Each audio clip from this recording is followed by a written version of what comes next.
Hello, my name is Ralf Friedrichs. I am an addiction recovery coach and the host of the Take Your Life Back Today show. As an addiction recovery coach, I want to share this about substance abuse, and let me be crystal clear because I want to leave an everlasting impact upon you, my audience. Just imagine being buried alive, just laying in a coffin, but you also realize you're not dead. You don't know how to open the coffin and push that enormous weight of the dirt. You bang and you bang. And you continue banging on the lid. Hopefully, maybe the dirt might move, unsettle, and maybe somebody standing up there might notice and start digging their way down to you to help you. This is what it's like to find yourself at the lowest point of alcohol and drug addiction. You know you need help. You know you can't do it on your own, but you don't know where to turn for help. In reality, there are probably people standing on top of that grave, but you just don't know that. You think you're going to die. Usually, though, people don't think of death when they're habitually abusing drugs and alcohol. In order to feed an addiction, you have to be good at repressing the fear of death.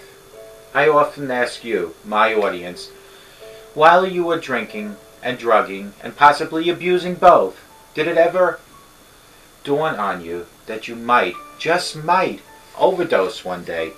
With this, I leave you with one last thought. Don't be that person laying in a coffin, banging on the lid, pushing on the lid, just hoping that maybe somebody might hear or see that you're down there and starts helping you. Because what you need to really do is you need to take action on your own. You need to seek help. And that's what I'm here for at 844-405-HELP. Turn to me here at the Take Your Life Back Today show and let me help you take your life back before your life is gone. People like Larry Geis also. He is an addiction recovery coach, a life coach. He can help you from your addiction to your recovery, hand in hand. He will stand by you if you call him at 516-458-2741. He will be there no matter what situation you might be in. It could be depression. It could be low self-esteem. It could be addiction, whether it's alcohol, drugs, gambling, sexual. Get a hold of Larry Geis at the Geis Academy at 516-458-2741. You can also Google him at www.odysseyconsultant.org. Larry Geis, like I will, always tell you, it doesn't matter where you have been, folks. It doesn't. Today is a new day for you to make plans and settle on making commitments for your future. But you need to call Larry Geis at 516-458-2741, or you can get a hold of me at 844-405-HELP. Folks, I hope to God that you see my videos each and every time very clear, but if you don't, let me help you. Let me send you over to www.globaleyeglasses.com, where they are focused on saving you money, and I am focused on helping you stay focused watching my videos. Therefore, with my 30 years experience in the optometry field, I challenge you to go to www.globaleyeglasses.com and look at over there 1,200 frames. Plastic, metal, no frame. The lenses include progressives, line bifocals, no line bifocals, single vision, reading, distance, polarization, transition, photochromatics, coatings such as scratch coating, UV coating, and anti-reflecting coating, all available to you at a fraction of the cost of your freestanding brick and mortar local shop, about 70% less. And you don't even have to leave your house. You might have to open your front door, reach into your mailbox to take the glasses that were just shipped from Global Eyeglasses to you, open the box and put the glasses on and start watching my videos. Folks, www.globaleyeglasses.com. They are focused on saving you money. Today's topic is 10 things to stop doing if you love an addict, or an alcoholic, or a substance abuse addict. Place the problem in a different perspective. Those of us who live or have lived with active alcoholics or addicts find that we have been deeply affected by the experience. Many times the frustration and stress that we feel can be caused by our own actions and our choices. By adjusting our approach and our attitude toward the problem, we find that we can place it in a different perspective, so that it no longer dominates our thoughts and our lives.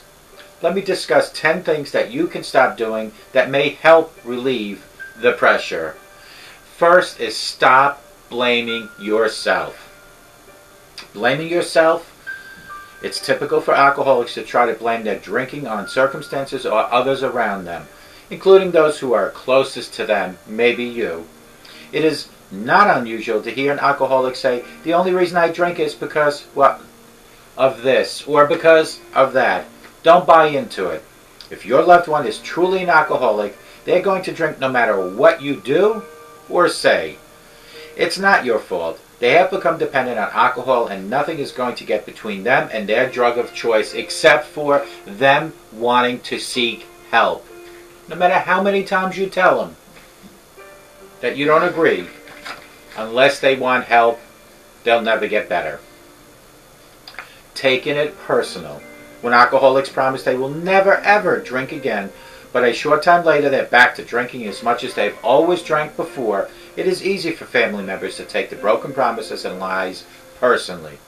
You may tend to think, if you really loved me, why would they lie constantly to me? But if they have become truly addicted to alcohol and or drugs, the brain chemistry may have changed to a point where they are completely surprised by some of the choices they make. They may not be in control of their own decision. Mind you, alcoholism and drug addiction are diseases. Nobody makes a choice to get drunk, to feel lousy, to possibly overdose. It is a disease like cancer or diabetes or any other disease. Trying to control it. Many family members of alcoholics naturally try everything they can think of to get their loved one to stop drinking or doing drugs. Unfortunately, this usually results in leaving the alcoholic's families feeling lonely and frustrated. You may tell yourself, surely there is something that I can do, but in reality there's not even alcoholics can control their drinking, more or less you can. Trying to cure it. Make no mistake about it, alcoholism or drug addiction or alcohol dependence is a primary, chronic, and progressive disease that sometimes can be a fatal disease. You are not a healthcare professional, so don't try to analyze it. You're not a trained substance abuse counselor either. You just happen to love someone who is probably going to need professional treatment to get healthy again. That's the alcoholic's responsibility, not yours. You can't cure a disease, and if you could, you'd be a miracle worker. Covering it up. There is a joke in recovery circles about alcoholic in denial who screams, I don't have a problem, so don't tell anyone that I do. Alcoholics typically do not want to know the level of their alcohol consumption, because if someone found out the full extent of the problem, they might try to help. If family members try to help the alcoholic by covering up their drinking and making excuses for him, they are playing right into the alcoholic's denial game. Dealing with the problem openly and honestly is the best approach. Number 6, accepting unacceptable behavior. It usually begins with some small incident that family members brush off. They just had too much to drink, you might say, but the next time the behavior may get a little bit worse and then even worse. You slowly begin to accept more and more unacceptable behavior. Before you realize it, you can find yourself in full-blown abusive relationship. Abuse is never, ever acceptable. You do not have to accept unacceptable behavior in your life. You do have choices. Number 7, having unreasonable expectations. One problem in dealing with alcoholic is that what might seem like a reasonable expectation in some circumstances might be totally unreasonable with an addict. When alcoholics swear to you and themselves they will never touch another drop of alcohol, you might naturally expect them to be sincere that they won't ever drink again. But with alcoholics, the expectation turns out to be unreasonable. It is reasonable to expect someone to be honest with you when they are incapable of being honest with themselves. Number 8, living in the past. The key to dealing with alcoholism in a family is staying focused on the situation that exists right now. Alcoholism is a progressive disease. It doesn't reach a certain level and remain there for very long. It continues to get worse until the alcoholic seeks help. You can't allow the disappointments and mistakes of the past to affect your choices today because circumstances have probably changed. Number 9, a huge one, enabling. Often, well-meaning loved ones, in trying to help, will actually do something that enables alcoholics to continue along their destructive paths. Find out what enabling is and make sure that you are not doing anything that blusters the alcoholic's denial or prevents them from facing the natural consequences of their actions. Hold them accountable. Last but not least is number 10, putting off getting help. After years of covering up for alcoholic and not talking about the problem outside the family, it may seem daunting to reach out for help to support groups such as Al-Anon family groups, but millions found solutions that led to serenity inside those meetings. Going to an Al-Anon meeting is one of those things that once you do, you say, I should have done this years ago. Look after yourself. There may be very little you can do to help the alcoholic until he or she is ready. But you can stop letting someone's drinking problem dominate your thoughts and your life. It's okay to make choices that are good for your physical and mental health. These were the 10 things to stop doing if you love an alcoholic. Place the problem in a different perspective and stop blaming yourself. It's typical for alcoholics to try blaming their drinking and circumstances on things around them. They might say things as, I have to drink because I had a rough day, or because the bills are piling up, or because I'm stressed out. So stop blaming yourself. Stop taking it personal. When alcoholics promise they'll never drink again, but a short time later they're back to drinking as much as possible, it is easy for family members to take broken promises and lies as personal. Remember, it is a disease. When they say they're going to stop drinking, usually they're saying it to appease you. I hate to put it this way, to shut you up. Stop trying to control it. Many families of alcoholics naturally try everything they can to get their loved one to stop drinking. Unfortunately, this usually results in leaving the alcoholic's family feeling lonely and frustrated. So stop trying to control it. You can't. The only person that can control their consumption of alcohol and drugs is the person directly involved in consuming it. Stop trying to cure it. Make no mistake about it. Alcoholism or alcohol dependence or drug dependence is a primary, chronic, progressive disease that sometimes can be fatal. You're not a healthcare provider nor a counselor, so stop trying to cure it. Stop trying to cover it up. There is a joke in recovering circles about the alcoholic in denial who screams, I don't have a problem because I don't drink that much, or I drink only when I'm stressed. So stop trying to cover it up.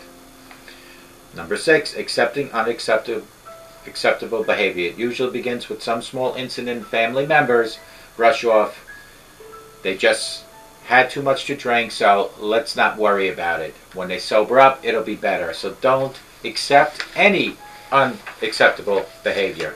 Number 7, having unreasonable expectations. One problem in dealing with an alcoholic or a person addicted to drugs is that what might seem like a reasonable expectation in some circumstances might not be totally unreasonable with the addict.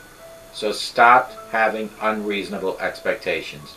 Number 8, living in the past. The key to dealing with alcoholism and drug addiction in family is staying focused on the situation that is already existing today. Alcoholism or drug addiction are progressive diseases. If it doesn't reach a certain level and remain there for very long, it continues to get worse and worse until the person directly involved, the alcoholic or the a drug-addicted person, takes control and finds help. And number 9, enabling. Often well-meaning loved ones try to help with actually doing something that enables the alcoholic. Don't give them money, don't pay for their bills, don't buy them food. You can help them by taking them to AA, to Al-Anon, to treatment centers. Those are the things that they need help with. That is not enabling them. Number 10, putting off getting help. After years of covering up for the alcoholic and not talking about the problem outside the family, it seems daunting to reach out for help from groups like Al-Anon Family. It's never too late to start helping.